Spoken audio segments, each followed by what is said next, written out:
like to call the Finance, Ways, and Means Subcommittee for April 17th back to order. We are on the heel of the House Finance, Ways, and Means consent calendar, item number 65. Chairman White, House Bill 662. Do I have a motion and second? We have a motion and second on House Bill 662. Chairman White, I think you do have an amendment which changes the bill. It's untimely filed. Without objection, we're going to consider Amendment Drafting Code 7487. All those in favor of putting that amendment on, say aye. Aye. All those opposed. Amendment Drafting Code 7487 is on the bill. Chairman White, you are recognized on House Bill 662. One moment, please.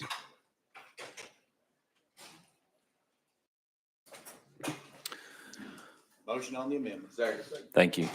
We have a motion and second on Amendment Drafting Code 7487. All those in favor of this properly motioned and second amendment, please say aye. Aye.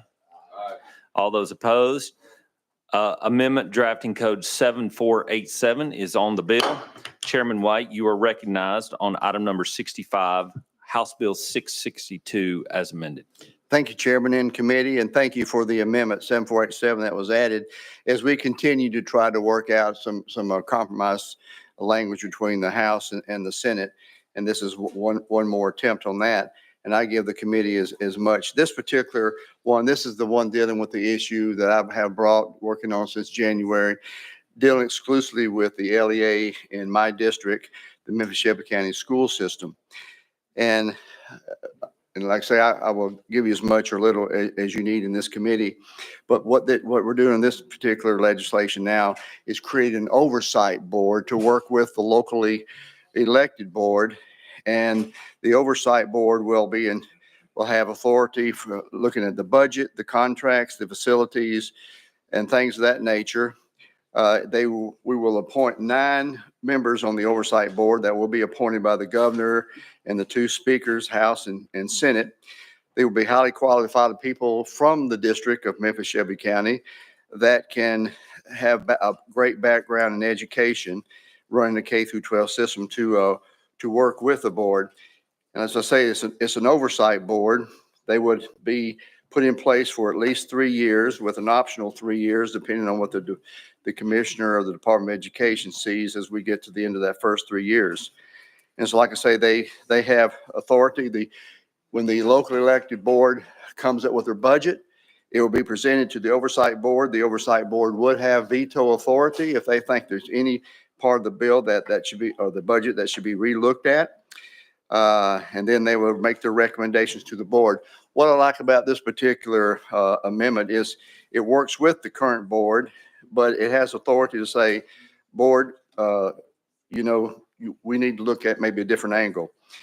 And as I have mentioned in the past, we have started a forensic audit on the system there from the comptroller's office, looking at the $1.8 billion a year budget. The reason I'm doing this, of course, as I mentioned earlier, is the budget is $1.8 million.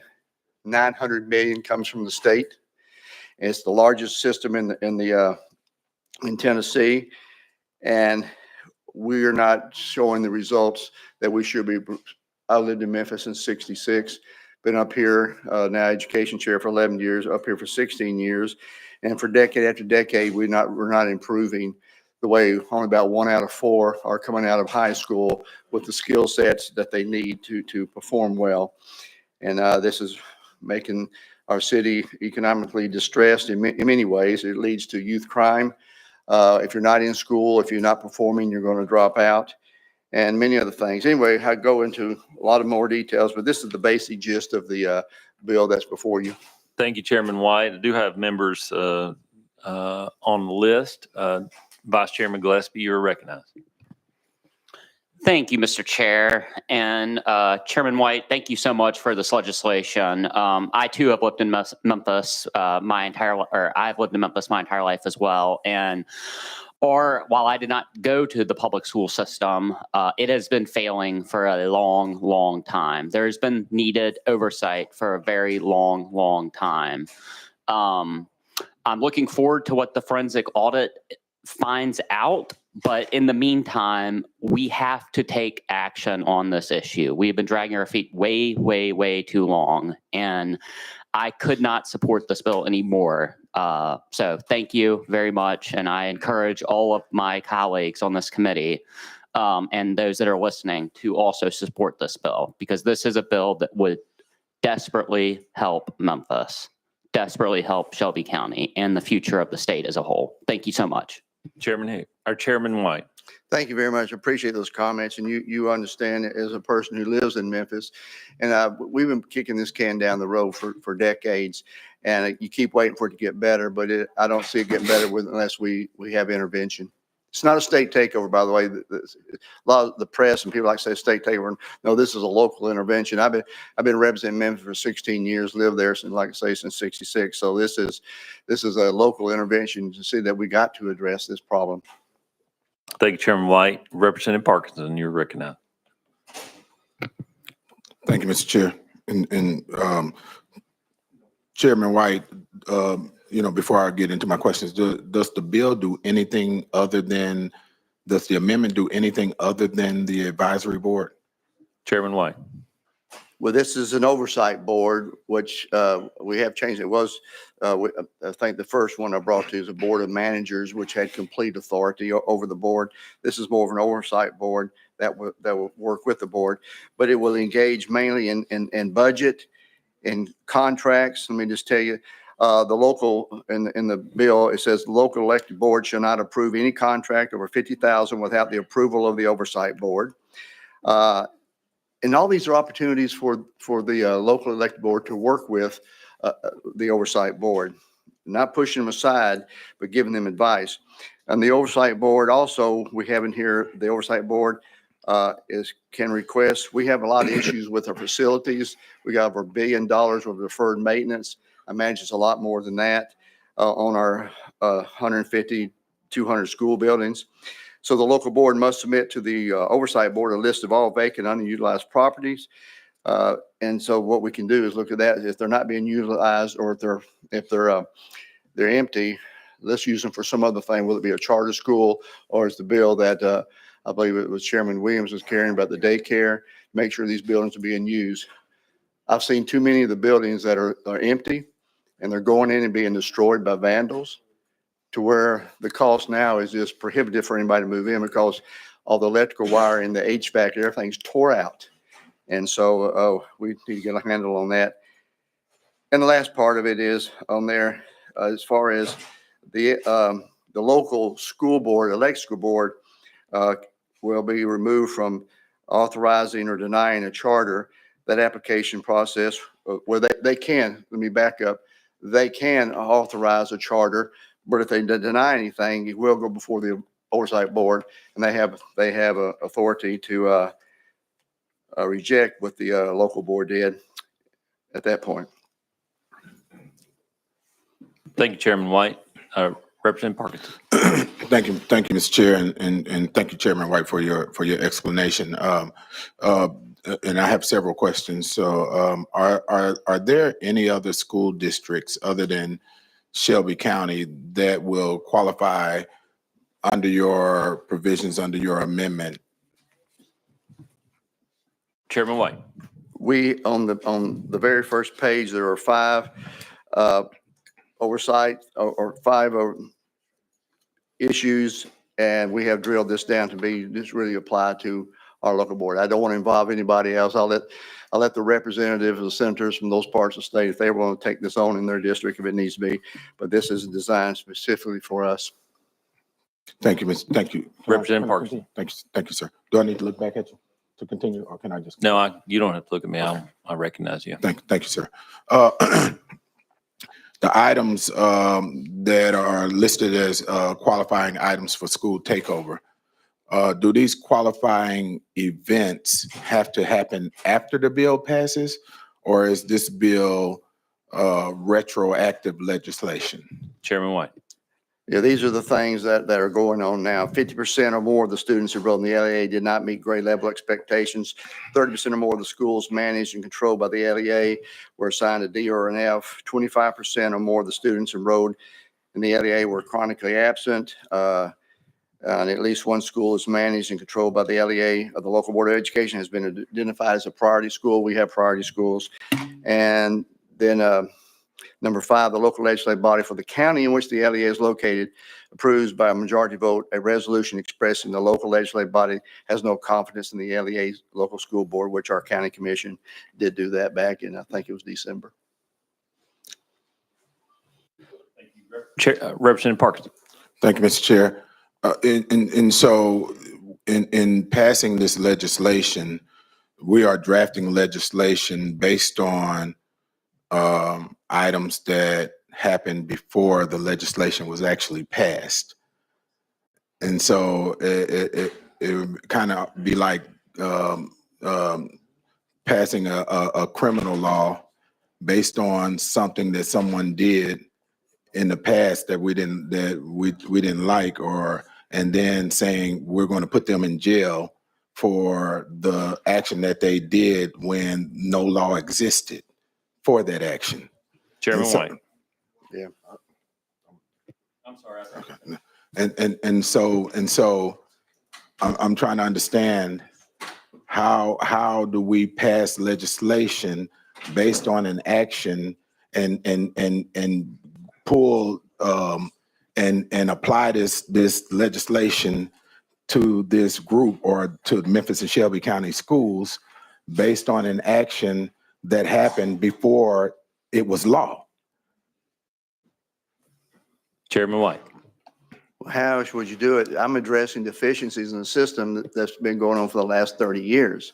So of course you would have to address things that if they were doing great, then there wouldn't be any issue for their legislation. You wouldn't pass a bill like this and say, well, if you fall into this. No, we're doing this because that's where we've been for a long time, and we need change. Thank you, sir. Thank you, Representative Parkinson. Last question. I have other members on the list. Thank you. Thank you, Mr. Chair. This is my first time hearing this bill, so I've never had a chance to ask these questions. I had a few more questions, but if you will allow me to ask this last question, and if you can, please come back to me, because I do have some. I didn't know I had to list these questions in order of priority, Mr. Chair. And I do have a question though. Chairman White, you said that $900 million from the state was invested in the budget of Memphis and Shelby County schools.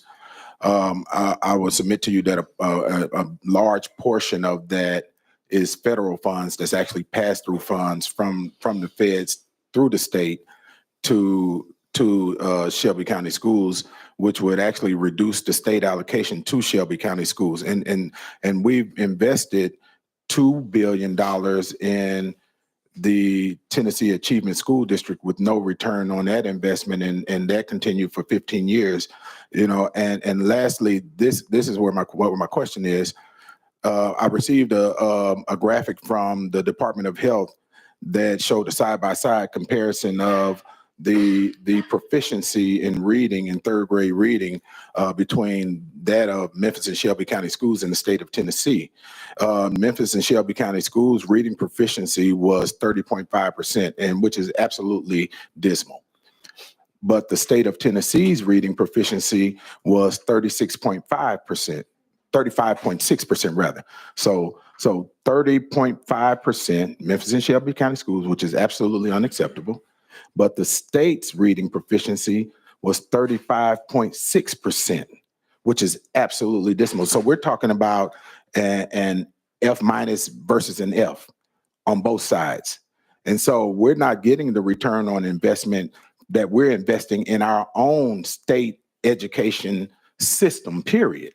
So how is it that you can argue that there's no return on the investment with Memphis and Shelby County schools when there was no return on the investment with the $2 billion of taxpayer dollars invested in the Achievement School District, that you yourself made sure that it stayed in, it stayed in motion. And then you look at the numbers in reading proficiency, which Memphis and Shelby County Schools is only 5 points off of the state average in reading proficiency, which both are terrible. There's no return on the investment at the state level when it comes to education. There's no return on investment at Memphis Shelby County Schools. And there definitely was no return on investment of the $2 billion that was invested in the Tennessee Achievement School District, which actually took over the lowest performing schools and performed worse than the lowest performing schools. How do you justify that? Thank you, Chairman White. Thank you, Mr. Chair.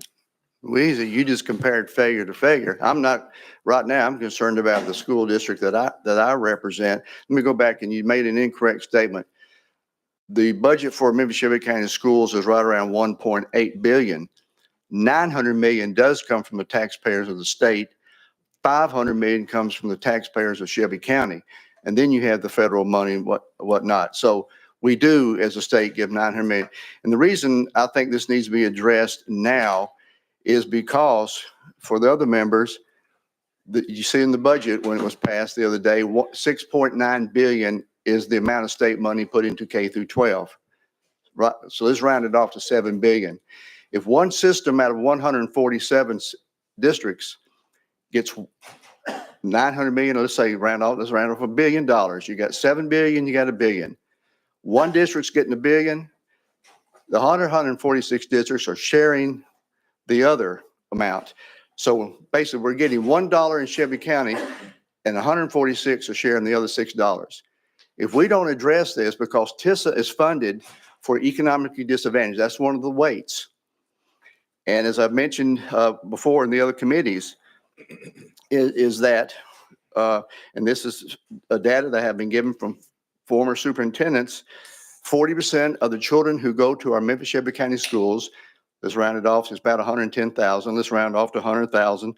40% come from families that are economically distressed, making from 10 to 15,000 a year. Why? Because 130,000 Memphians do not have a high school diploma. When you don't have a high school diploma, your income is restricted. So if we don't continue to address the deficiency in those coming out of those schools, like I say, 1 in 5 are proficient in math, 17%, 1 in 4 are proficient in reading. It's only going to continue to get worse. We've delayed this way too long. And if it gets worse, we're going to have to, the state's going to have to jump in there for more and more money through TISA to fund an economically distressed child in our public schools. And it's not fair to the rest of the state. And so I love Memphis and I love the children there. And if we don't address this, we are not doing them any favors. We have Blue Oval City. We've got XAI. It's going to be a $60 billion development. It's already started. And we've got tech companies coming because that these children are not coming out ready to perform. And so that's all the reasons above that I'm address your question. Representative Shaw. Thank you, Mr. Chairman, and thank you, Chairman White. I was just kind of sitting here listening. You kind of presenting the Solomon and the baby story here, really. And I'm listening to the conversation, and I'm hearing you say that this has been going on way, way too long. I guess it makes me wonder, is it anybody qualified to serve on the oversight board to straighten it out if it's been going on that long? Chairman White. Oh, I mean, yeah. and why have they not ran for school board chairman or something? Chairman White. Because it's a mess. A person that to give up that much of your time when you're sitting on a board of 9 people, 13 people. Was it 9 or 13? I just drew a blank. 9 people. The frustration level when nothing changes. We've had some good people on the board, but the people that I have a list growing who have a great K through 12 background, who have been in the system for a while, and they're no longer in the system that are willing to jump in there and help on that. There's a lot of, it's almost like you take a corporation like a FedEx or any large corporation. You put a highly qualified corporate board in place, then they start to right size things. Representative Shaw. Okay, I hear what you're saying, but and I don't mean to be derogatory, but I mean, if all these years this has not been straightened out, I guess I'm wondering where you're going to find the people to straighten it out now. Representative or Chairman White. Yeah, we got some very highly qualified people in Memphis that can. You're not going to get into a system unless you have the authority to make change. But no, we got some great people down there. Representative Shaw. Last question. So why would they not run for the position of school board and run for those leadership positions if they, and I'm sure they are. Why would they not run? Why have they not ran for these positions? And why have they just stood back and let other people run for them all these years and just keep messing things up? Chairman White. Well, if you've seen some of the meetings in the last year, you understand why. It's frustrating. And you've got to have the majority that are willing to push forward in anything. You've got to have the leadership. And it's just something that nobody's going to engage in. The people aren't being elected to those positions. And so I don't know why, but other than the fact that it takes a lot of time. And if it's frustrating, you move on and do something else. Representative Shaw, are you finished? Okay. Chairman White, I just a quick question. Under the current terms of this your bill as amended, would it allow someone who doesn't currently reside in Memphis to serve on the advisory board? No, that's one where people say a state takeover. No, we have highly qualified. These are people that will have to be appointed that live within the Memphis-Shelby County area. All right, thank you. Deputy Speaker Zachary is next on the list. I've got him on the list. Thank you, Mr. Chairman. Previous question. Previous question has been called. Seeing no objections, are we ready to vote? Will the clerk please open the board for a vote? All those in favor of House Bill 662 as amended, vote aye. All those opposed, vote no. Would any member like to change their vote? Seeing none, Madam Clerk, please take the vote. Mr. Chairman, you have 8 ayes, 1 no. The ayes do have it. House Bill 662 as amended goes to full finance. I want to recognize Chairman Hicks for an announcement. Thank you, Chairman and members. We will begin full finance in 5 minutes. So 12:40, we will begin full finance. Thank you. Thank you, Chairman Hicks. Any further discussion? Seeing none, we will recess at the call of the chair. Thank you.